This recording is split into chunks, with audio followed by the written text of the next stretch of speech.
Amados hermanos, quiero compartir con ustedes un tema que espero ser breve, lo más breve posible, pero abarcar toda la idea de esto. Y quiero partir con una pregunta que en algún momento me gustaría que, frente a otra pregunta que voy a hacer, que pueda usted mencionar o nombrar a alguien para que le podamos dar el contexto a la palabra. Seguramente usted cuando ha ido creciendo en la iglesia, ha ido escuchando historias bíblicas, ha ido leyendo la palabra y nos situamos nosotros en el Nuevo Testamento. Hay muchos personajes, ¿verdad?, en el Nuevo Testamento que son muy importantes, muy influyentes en la historia de la iglesia y en la historia, obviamente, del cristianismo. Y si nosotros nos situamos en el Antiguo Testamento, ahí también hay muchos y muchos más personajes todavía que fueron muy, muy influyentes. Y me refiero a los profetas. Y la pregunta que yo le hago a usted, que piense, si me lo quiere decir obviamente, si yo le preguntara cuál es su profeta favorito, ¿qué se le viene a la cabeza? ¿Cuál de esos nombres o hombres se le viene a la cabeza decir, ese es el profeta que a mí me gusta, me llama la atención? Recuerde que mientras lo piensa, la diferencia entre los profetas mayores y profetas menores, lo hemos estudiado, no tiene que ver con que uno sea más importante que otro, sino que la clasificación del por qué profetas menores y mayores simplemente se reduce al tamaño del libro o del escrito de la palabra del cual está. Ahora, la obra de cada quien, probablemente usted la puede clasificar mayor o menor, probablemente por el impacto que pudo haber tenido en sus vidas, porque los tiempos de los profetas no eran los mismos y seguramente situado en el tiempo, habían unos que para ese momento fueron los mayores, fue en su obra. Entonces la pregunta la vuelvo a hacer, ¿cuál es su profeta favorito? Dígalo nomás. Ezequiel, Jeremías, Juan, ahí ya, Elías, muy bien, Jonás, muy bien, Isaías, perfecto. Amén. ¿Con cuál de todos? No sé si será su favorito, pero al responder si es favorito ese profeta, ¿a usted le gustaría que lo relacionaran con las cualidades que tenía ese profeta? Porque una cosa es el favorito y lo otro es que si realmente a usted le gustaría que dijeran, mira, tú te pareces a Elías, tú te pareces a... ¿Le gustaría eso, no? ¿Se sienten como con alguno identificado? ¿No? ¿O sí? Decir, oye, te pareces a este personaje de la Biblia. Creo que me representas o identificas con él. Bueno, vamos a entrar en materia para que no nos pase que nos sintamos representados o identificados con personajes que en la Biblia salen historias, ¿verdad?, maravillosas y otras que no tanto. Por ejemplo, en Hechos 20 se habla de la historia de un joven que estaba escuchando una larga exposición desde una ventana y empezó a pasar la hora y se cayó y murió. ¿Se acuerdan de ese personaje? Eutico. Entonces yo, para que no les pase eso, que no se queden dormidos, voy a tratar de reducir mi tiempo y apuntar a lo medular de este tema. ¿Ya? Entonces, los profetas bíblicos suelen servir como modelos de obediencia, de rectitud, y que la historia se ha encargado de que nosotros podamos decir, oye, este profeta a mí me identifica, lo que hizo este profeta a mí me llama la atención, lo que hizo este profeta es algo que yo me gustaría imitar. Pero la historia del profeta que yo les voy a mencionar, y alguien lo mencionó, tiene una particularidad que es la invitación que yo les voy a hacer para que reflexionemos. Y les voy a hablar de Jonás. Jonás tiene la particularidad de reflejar una actitud en un principio, muy distinta a la de todos los otros profetas que tal vez ustedes lo mencionaron y por alguna característica en particular lo mencionaron. Pero si nosotros empezamos a tomar superficialmente la vida de Jonás, vemos que la actitud de este profeta es una actitud rebelde, es una actitud centrada en sí misma. ¿Ya? Él hizo lo que él quiso en su momento y pareciera que como que se le da esa connotación a Jonás. Cuando Dios llama a Jonás a predicar a las personas de Nínive, a los ninivitas, la Biblia nos enseña que él huye en dirección contraria a lo que Dios le había pedido que hiciera. Anda en esa dirección, pero yo me voy hasta esta otra dirección. Entonces,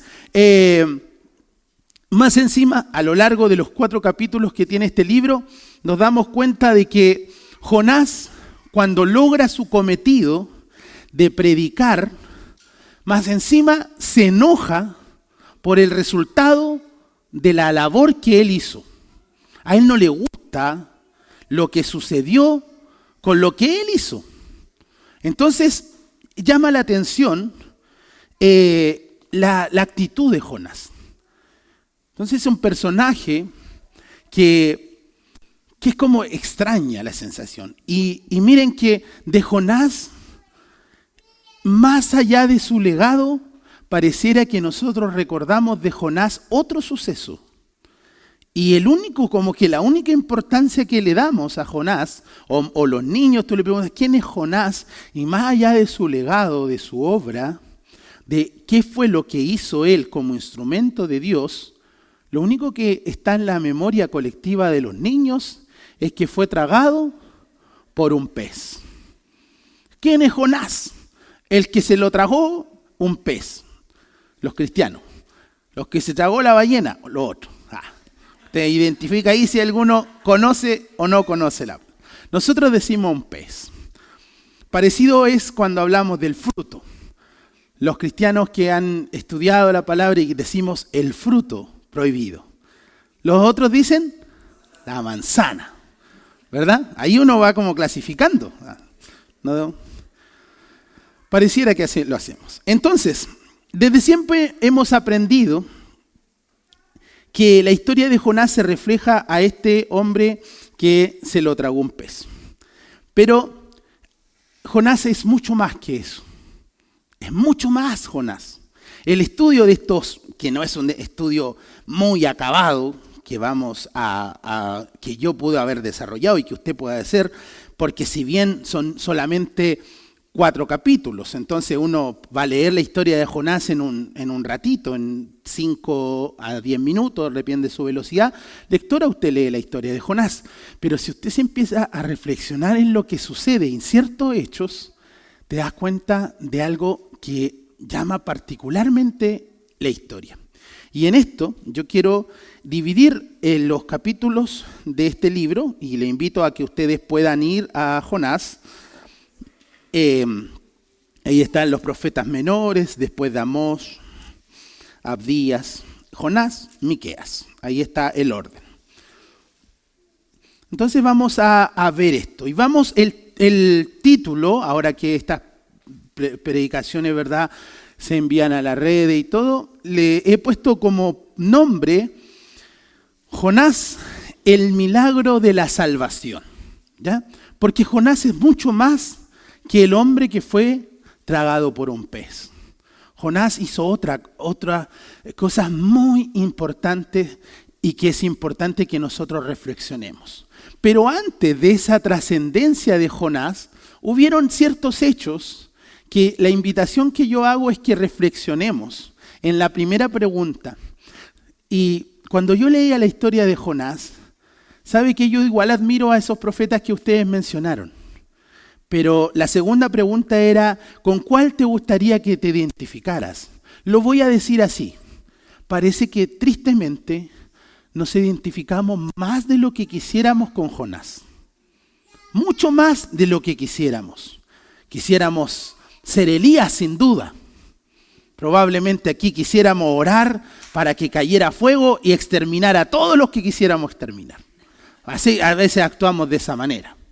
quisiéramos, Señor, haz esto y queremos actuar como Él. Pero muchas veces nuestras actitudes se parecen mucho, pero mucho más a la de Jonás que a la de estos otros profetas que nosotros quisiéramos ser identificados. Entonces vamos a dividir el Jonás, ustedes si lo ven, solamente con los títulos, para los que tienen Biblias con títulos, ustedes ya se podrían hacer una idea. Se los voy a hacer, yo no voy a situar, no voy a leer todo en la historia, pero mire, Jonás huye de Jehová, título del capítulo 1, la oración de Jonás, título del capítulo número 2, Nínive se arrepiente, capítulo 3, y el enojo de Jonás, capítulo 4. Entonces podríamos tener una idea, un panorama solo con los títulos de todo lo que vivió Jonás.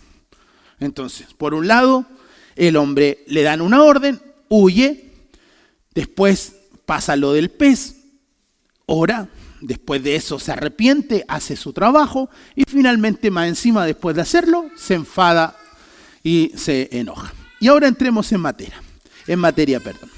Vamos a hablar la primera parte de Jonás, este hombre en el capítulo 1 y 2, y vemos que tenemos un profeta al cual nosotros, como dije, nos parecemos demasiado, un profeta que es el profeta que es fugitivo, el que huye, ¿ya? El libro de Jonás comienza como muchos de los libros proféticos, y ahí lo invito a leer. La palabra de Dios es anunciada a su mensajero. Así funcionaban más o menos todos los libros proféticos. Era anunciada la palabra a su mensajero. Dios le hablaba a su mensajero. Y en el caso de Jonás no es muy distinto al de lo otro. Jonás 1, verso 1 y 2 dice: vino palabra de Jehová a Jonás, hijo de Amitai, diciendo: levántate y ve a Nínive, aquella gran ciudad, y pregona contra ella, porque ha subido su maldad delante de mí. ¿Amén? Así comienza este texto. Estos dos versículos ratifican una cualidad de Dios, y es cómo nos ve Dios a nosotros. Y obviamente denota la preocupación que Dios tiene por su creación. ¿Ya? Levántate y ve a Nínive. Mire lo que dice el Salmo 24.1, porque decía que estos dos versículos denotan la preocupación de Dios. Salmo 24.1 dice: del Señor es la tierra y todo cuanto hay en ella, el mundo y cuantos lo habitan. Todo es de Dios, incluso situado en ese momento a los de Nínive.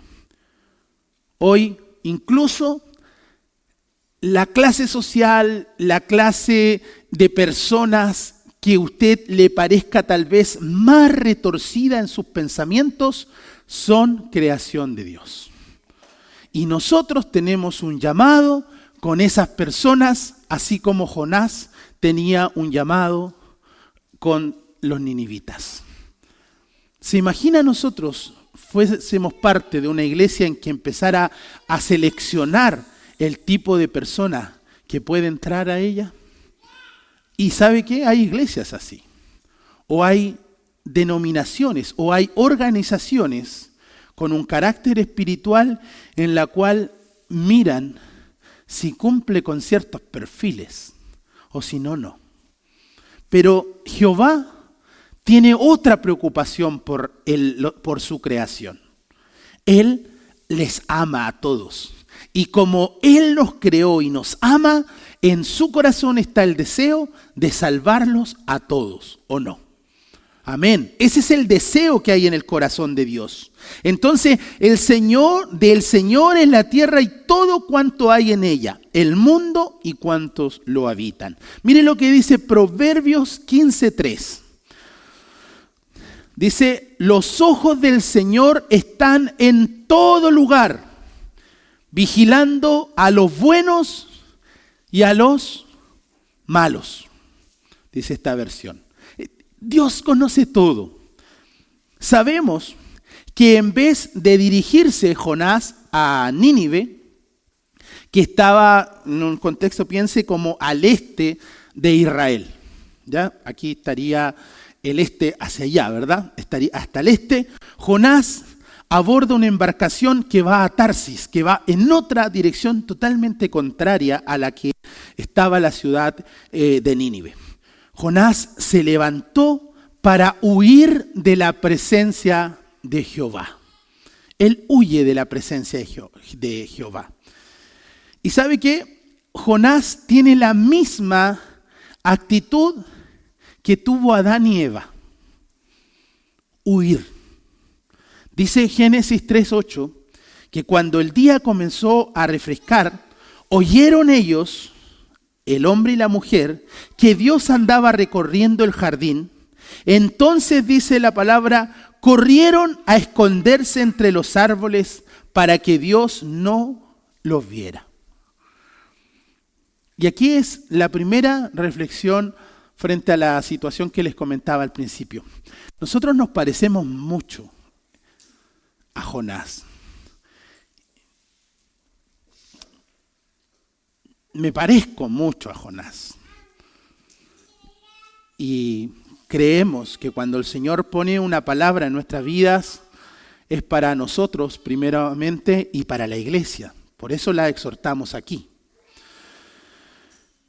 Y la reflexión que yo les invito a hacer, hermanos, es nosotros estamos teniendo muchas veces una actitud de poder huir, tal vez no de la forma física que hizo Jonás, pero tal vez usted y yo estamos huyendo o tenemos una actitud de huir del llamado o las responsabilidades que Dios quiere que usted y yo tomemos en esta iglesia, en nuestra vida, en el lugar donde nos desenvolvemos. Dios quiere que usted asuma responsabilidades y usted tiene, y yo, muchas veces una actitud de poder huir a esto. No asumo, no, es que esto no es para mí. ¿Qué sabe usted lo que el Señor quiere para usted? Si nosotros lo que tenemos, nuestra actitud debe estar en las manos del Señor. Señor, haz tú conmigo lo que tú quieras. No, es que esa parte no me gusta a mí. Me gusta, sí. Voy a usar es rico estar acá, hermanos. Se siente bien estar acá. Si entendemos que la gloria y la honra es para el Señor, sí o no, músicos, es rico estar acá arriba. Pero también debiésemos sentir la misma pasión por estar tras bambalinas. Los hermanos que son que trabajaron en la construcción de esto, yo vine unas par de veces y me podría justificar. Vine a lo que necesitaban, botar el muro. Vine a botar un muro aquí y lo pasamos bien y botamos muro a puro combos. Pero aquí hay personas que estuvieron días, meses, laburando en secreto. Calladitos. Y qué bueno saber que en el corazón de esos hombres y de esas mujeres que obran en secreto está esto también de entender que acá es lindo, pero detrás también se necesita. Detrás de bambalina también el Señor necesita aquellos que hagan el aseo, aquellos que limpian los baños, aquellos que ofrendan para que se pueda sustentar la iglesia, hermanos. Es bonito. Muchas de las cosas, pero el Señor tiene muchos planes para nosotros. La iglesia no es solamente la reunión dominical. La iglesia necesita de aquellos que le predican, de aquellos Nicolás que hablan en el lugar donde ellos están y que llegan después a este lugar. Necesitan de hermanos, hombres y mujeres que han tomado la decisión de decir: en el lugar donde yo trabajo, yo voy a abrir un lugar para poder hablarle a otros. Hoy día, gracias al corazón de poder compartir la palabra a otros, nosotros hoy día somos la iglesia que somos. O si no, seríamos los mismos 15, 17 de hace tiempo, de hace unos años más. Porque usted en su corazón dispuso a predicar y no tuvo este corazón de huir de su labor y su responsabilidad. Es por eso que la iglesia crece. Pero puede haber áreas de la vida, y por eso quiero citar y comentarle, puede haber algo que usted, el Señor, le esté reclamando. Haz esto, hazlo de esta manera, esto es lo que yo quiero. Y puede muchas veces usted escudriñarse y tenemos la misma actitud de Jonás. No, es que eso no es para mí. O simplemente me voy en la dirección contraria. Es importante que reflexionemos en esto. La acción de Jonás contrasta con las respuestas habituales de los profetas antes llamados por Dios. Nosotros sabemos y creemos que el don profético hoy existe. Hoy el don de profecía, el don de poder, los profetas eran aquellos que llevaban el mensaje directo de Dios a un pueblo. Como don, eso nosotros creemos que exista. Hoy no creemos que existan más profetas en sí, como rol, pero el don sí, porque todo está aquí ya, en la palabra. Pero creemos en el don profético. Creemos que Dios, de hecho, para eso se predica en la iglesia. Para que el Señor, a través de las personas que comparten su palabra, puedan llevar lo que Dios quiere hacia la iglesia. Por eso se predica. Pero aquí no debiese pasar nunca, hermanos, que el que se pare enfrente diga, yo soy el profeta del Señor. No, para eso ya está la palabra. Creemos que ahí está. Para en su tiempo el Señor llamó profetas. Hoy simplemente tiene a personas, usted y yo, con la responsabilidad de compartir las enseñanzas del Señor descritas en su palabra. Amén. Mire, la acción de Jonás dice que se contrasta con la de muchos. Isaías 6:8 dice que entonces oyó la voz del Señor que decía, ¿a quién enviaré? Un versículo muy conocido, hermanos, ¿sí o no? ¿Qué dijo Isaías? ¿Quién irá por nosotros? Y él respondió, aquí estoy, envíame a mí. Envíame a mí. Leo al tiro Oseas. La primera vez que el Señor habló por medio de Oseas, le dijo, ve y toma por esposa una prostituta y ten con ella hijos de prostitución, porque el país se ha prostituido. Ten con ella hijos de prostitución, porque el país se ha prostituido por completo. Se ha apartado del Señor. No era lo mismo que Isaías, pero la respuesta de Oseas fue exactamente la misma. Oseas fue y tomó por esposa a Gomer. Y hizo lo que Dios le había pedido. Hace tiempo se nos predicó sobre Oseas acá, si los que recuerdan esto. Y vemos dos paralelos que fueron peticiones del Señor totalmente en una decir, oye, pero ¿cómo pudo hacerlo? Pero la respuesta de estos hombres es, Señor, estamos dispuestos. Nosotros anhelamos ser identificados con ciertos profetas, pero a veces nuestra actitud frente a un llamado que el Señor nos está haciendo, más que usar la respuesta de estos hombres, usamos la excusa que dio Jonás. No, yo me voy para otro lado. Hermanos, la iglesia no está completa. Esta iglesia necesita muchos más colaboradores. Esta iglesia necesita muchos más hombres y mujeres dispuestas y dispuestos. Lo conversábamos el día domingo. Necesitamos personas para que desempeñen una determinada área. Y la respuesta que teníamos que darle a la hermana en el contexto que se dio esta reunión, que no es tan relevante, pero el hecho sí, para citarlo acá, era, así como Milei dijo en Argentina que no había plata, porque los recursos se agotaron, aquí a veces decimos, no hay gente. Y mire, pero muchos no están dispuestos o no estamos dispuestos a dar un poquito más. Y estamos teniendo la actitud que tuvo Jonás.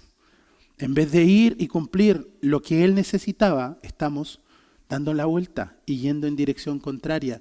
Y me refiero a simplemente un hecho de poder quitarle esa responsabilidad. No estoy diciendo que alguien aquí esté en contra de lo que estamos haciendo, sin duda, somos una familia. Pero necesitamos que responder al llamado de Dios. Dios está en una búsqueda. Dios está buscando. Jonás intenta huir de la presencia de Jehová. Lo bueno de esta historia es verdad que usted la conoce muy muy bien. Jonás intenta huir de la presencia de Jehová, pero claramente vemos que no puede. Dios envía una poderosa o una gran tormenta con la que parecía, dice la palabra en los versículos más adelante, cuando él se sube a la embarcación, paga su ticket y se va a Tarsis, que esa embarcación hay un viento y se empieza a complicar el escenario. Y mi pregunta es, otra vez me gustaría escuchar unas respuestas. ¿Qué opinión? Cuando pasa esto de la tormenta, sabemos que es producto de que Jonás huía, ¿verdad? Y entonces la reflexión que yo le hago, esta tormenta no estaba ahí. Si Jonás no iba en ese barco, no iba a pasar eso. No iba a pasar. Eso fue provocado por Dios. Y cuando nosotros reflexionamos en esto, yo le hago la siguiente pregunta a usted. ¿Qué opinión tiene usted de esta tormenta que se genera ahí? Lo mismo que sucedió después con los discípulos. El escenario lo preparó el Señor para una enseñanza. Así es, la vida, Dios prepara los escenarios para que sus hijos, aquellos que están siendo llamados, puedan responder como Dios quiere que respondan. ¿Qué opina usted? ¿Era un castigo de Dios contra Jonás esta tormenta? ¿O la manera que Dios tenía para lograr que el profeta regresara a la senda correcta? ¿Qué cree usted? ¿1 o 2? Opción 2. ¿Estamos todos de acuerdo con la opción 2? Amén. Dios, estamos claros que usó esta situación para que provocáramos y se volviera a la senda correcta. Y aquí nuevamente la pregunta, ¿cómo reaccionamos nosotros cuando estamos en una tormenta? ¿Vemos realmente como lo veía Jonás? ¿O como lo describe acá, que era para poder volvernos a la senda correcta? Lo decía nuestra hermana Berito delante. ¿Cuál es nuestra actitud frente a la dificultad? ¿Nosotros pensamos que Dios tiene un propósito detrás de eso? ¿Dios quiere hacer algo con nosotros? ¿O simplemente empezamos a cuestionar las situaciones? ¿Cuál es nuestra actitud? ¿Pensamos si Dios quiere algo que nosotros no estamos viendo detrás de la circunstancia? Porque así es. De hecho, nosotros nos tomamos de la palabra que dice que a los que aman al Señor, todas las cosas le ayudan a bien. Esa es la actitud que tenemos que tener. Esa es la actitud que tenemos, hermanos. Vemos que detrás de las circunstancias Dios quiere hacer algo con nosotros. Hermano, no es ser egocéntricos al pensar que Dios gira en torno a nosotros. Porque eso es egocentrismo. Pensar que Dios está aquí buscándote porque realmente te necesita y que no podría llevar a cabo su obra sin ti. Es raro porque yo todo el rato estoy hablando del llamado. Pero si Dios quisiera hacer su obra, la hace así. En su infinita misericordia y amor y consideración con tu vida y con la mía, Él nos quiere hacer parte de esto. Usted decide, hermano, si quiere ser parte de esto. Usted toma la decisión correcta. ¿Voy a lo que el Señor me pide o me voy en la dirección contraria? Muchas veces tomamos esta actitud. O a veces miramos a alguien que está en la tormenta ¿Y cuál es nuestra actitud? ¿Pensamos si realmente el Señor está preparando un escenario para que hacer una maravilla, una obra grande con una persona? ¿O simplemente si es que no somos nosotros miramos y decimos, chuta, ¿en qué está metido? Porque a veces también tenemos esa actitud. Ah, no, es que Él no quiere, algo tiene que haber pasado. En algo.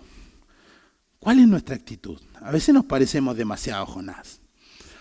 Leo rápidamente Hebreos 12:5 con respecto a la disciplina. Dice, y ya han olvidado por completo las palabras de aliento que como a hijos se les dirige. Hijo mío, no tomes a la ligera la disciplina del Señor, ni te desanimes cuando te reprenda, porque el Señor disciplina a los que ama y azota a todo el que recibe como hijo. Lo que soportan es para su disciplina, pues Dios los está tratando como a hijos. ¿Qué hijo hay a quien el Padre no disciplina? Si a ustedes se les deja sin disciplina, si a ustedes se les deja sin la disciplina que todos reciben, entonces son bastardos y no hijos legítimos. Después de todo, aunque nuestros padres humanos nos disciplinaron, los respetábamos.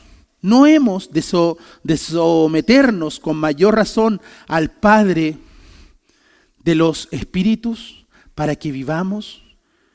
En efecto, nuestros padres nos disciplinaban por un breve tiempo, como mejor les parecía, pero Dios lo hace para nuestro bien, a fin de que participemos de su santidad. Ciertamente, ninguna disciplina en el momento de recibirla parece agradable, sino más bien penosa. Sin embargo, después produce una cosecha de justicia y paz. Amor, le decía yo a mi hija, no es grato corregir a nuestros hijos. Siempre quisiéramos, frente a una solicitud que nos va a generar algún inconveniente, ceder. Cuando empiezan que quieren mono, después de cierta hora, tú sabes que si les das mono, se acaba ese ruido y llega la paz. Así funciona. Pero si accedes a eso, tienes una paz que es momentánea, pero tendrás un problema muy grande después. Por eso es mejor aguantarse el berrinche muchas veces, porque en esa disciplina, en ese no que sea no, va a haber ganancia después.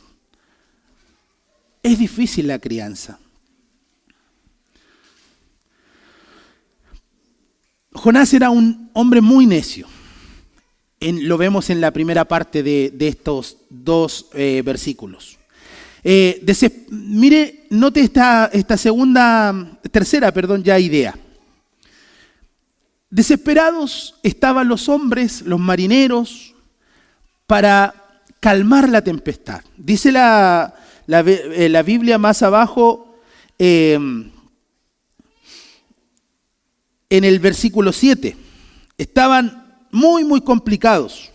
Y en el versículo 7 dijeron cada uno a sus compañeros, venid y echemos suerte para que sepamos por causa de quién ha venido este mal. Y echaron suerte y la suerte cayó sobre Jonás. Es llamativo eso. Lo pillaron. Chuta, aquí algo pasó. Mire lo que dice Proverbios 16:3. Pon en manos del Señor todas tus obras y tus proyectos se cumplirán. Jonás no hizo eso. Obviamente Jonás no descansó en el Señor.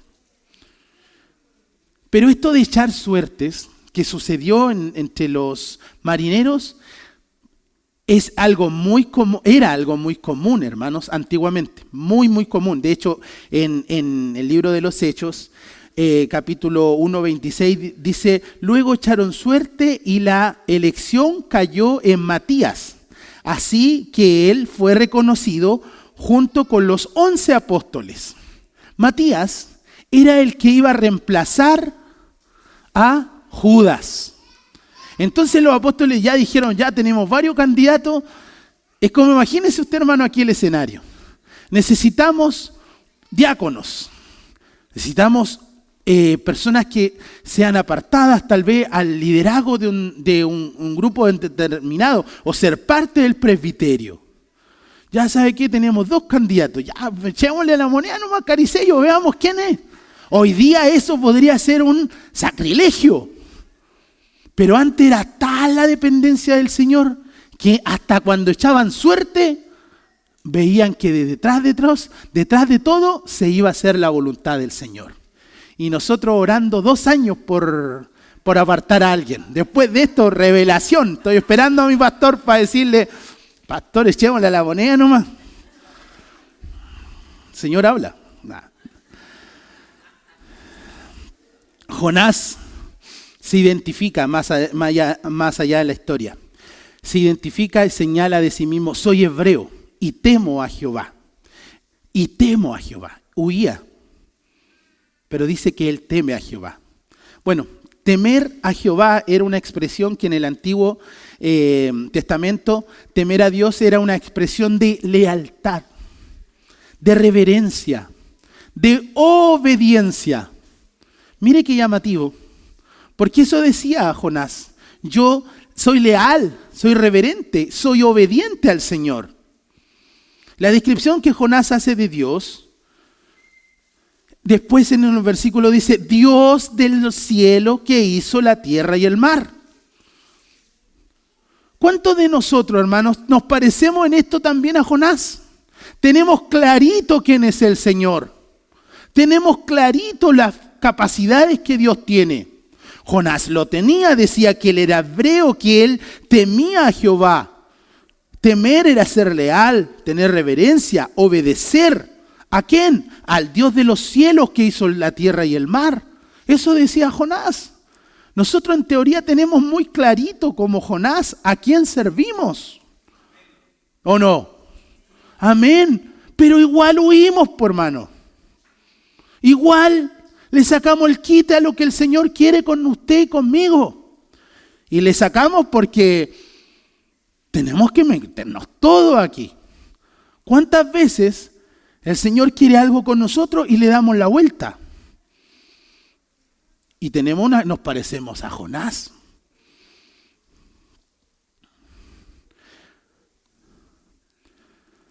Aún así, muchas veces, hermanos, nosotros ponemos en duda las acciones, las cualidades que tiene nuestro Dios. A tal punto que en los versículos que continúan, yo no lo he leído porque quiero que usted lea esto. 15 minutos, hermano Jonás.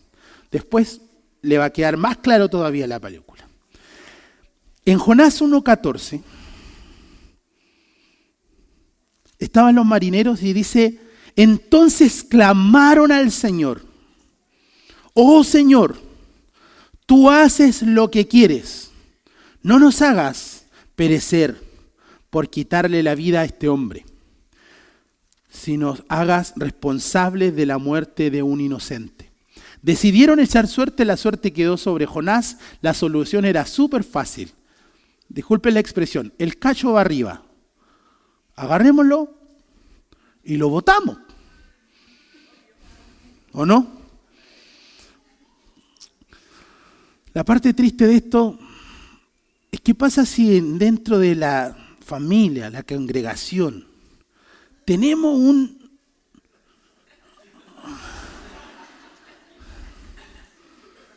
Usted entiende, ¿cierto? ¿Cuál va a ser nuestra actitud? ¿Echemos suerte? ¿No ves que nos parecemos demasiado a la situación de Jonás? ¿Cuántas veces tenemos actitudes que no reflejan lo que decimos creer? Peor aún, ¿cuántas veces aquellos que no son cristianos muestran mejores o más cualidades de Jesús que nosotros mismos, hermanos? ¿Hoy soy cristiano? No, no soy cristiano. Pero a veces tienen valores más arraigados que nosotros mismos, hermanos. Nos parecemos demasiado a Jonás. Y con esto finalizo. En estos 2 primeros capítulos yo hablaba de cuál fue la actitud de Jonás. ¿Qué es lo que vivió Jonás? Pero sabemos la historia. Gracias a Dios, sabemos que en esta parte, Jonás y nosotros tenemos mucho, mucho en común. Pero después, Jonás decide, después de ver todas las circunstancias, toma la actitud correcta. La oración de Jonás. Entonces oró Jonás a Jehová, su Dios, desde el vientre del pez. Y dice, invoqué en mi angustia a Jehová, y él me oyó. Desde el seno del Seol clamé y mi voz oístes. Amados hermanos, en la primera parte hemos demostrado, hemos citado, hemos reflexionado en que nos parecemos mucho en las cosas negativas que podríamos resaltar de Jonás. Y nosotros estamos teniendo muchas veces, o podemos estar teniendo esta actitud de Jonás. Pero ¿sabe qué? Cuando nos dimos cuenta de eso, cuando Jonás se dio cuenta de eso, la palabra dice que él oró. Y que sin embargo, después llevó a cabo su llamado. Aún cuando no era lo que él quería, obedeció. Obedeció. Y le reclamó al Señor. El Señor le contestó al final del capítulo 4. Te afliges por cosas vanas que ni siquiera te han costado. Y no me voy a preocupar yo por una ciudad donde hay tantas y tantas personas que fueron mi creación. El Señor nos dice a nosotros, muchas veces nosotros queremos hacer las cosas a nuestra forma y no hacer lo que el Señor quiere que hagamos. Pero esto se trata de la creación de Dios. Esto se trata de las personas que hoy día mueren sin conocer del Señor. Esto se trata de la obra del Señor Jesucristo. Hay un simbolismo muy llamativo en Jonás. Jesucristo, cuando es encarado en los evangelios y le piden los fariseos, demuéstranos quién eres, muéstranos quién eres, dinos, señálanos quién eres tú. Jesús cita a Jonás. Y él dice, el ejemplo que yo te voy a dar, estoy parafraseando, o la obra que tú verás en mí, no son milagros, no voy a hacer descender fuego. Muchos estaban esperando que Jesús hiciera lo que había hecho Elías. Haz que caiga fuego sobre tus enemigos. Muchos esperaban esas señales de Jesús. Pero ¿qué hizo? ¿Qué hizo Jesús? Él dijo, la obra que ustedes verán es la obra del profeta Jonás. ¿Cuál fue esa obra? Estar 3 días muertos. 3 días en el pez, en el Seol. Y desde ahí el Señor lo rescató y cumplió su ministerio. Jesucristo, 3 días muerto. Y desde ahí el Señor lo levantó para cumplir su ministerio. Mucha gente quisiera ser como Elías aquí, que cayera fuego. Pero así como Jesús citó a Jonás, para que cumpliera su ministerio, para reflejar su ministerio en la persona de Jesús, la invitación que yo le hago al finalizar es que veamos la segunda parte de la actitud de Jonás. Un hombre dispuesto a obedecer, aun cuando no fuera lo que él quisiera hacer. Pero en obediencia al Señor, él dijo, aquí estoy. Voy. Regañó, pero entendió finalmente que esto se trata del llamado de Dios en su vida y no de su voluntad.